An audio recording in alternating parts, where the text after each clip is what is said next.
we're doing the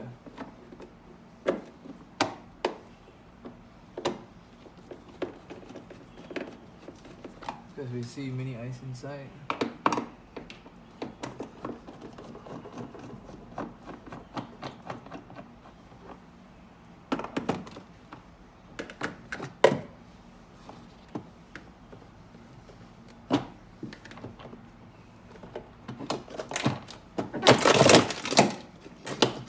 You can hear the ice sound.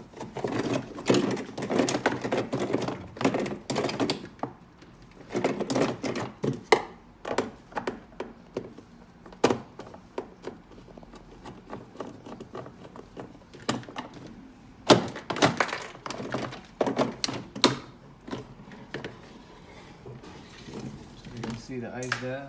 This is how the ice form. These are the ducts area.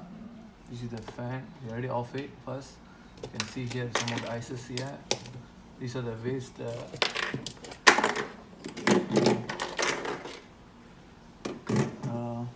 Here you can see, right? These are the ice with blocks. Make sure the connection are intact and all the vent things will be free. Ensure there's no ice block the airflow also. Behind we can see some aluminum fin. This thing all belongs to the evaporator one. Okay. I hope it helps.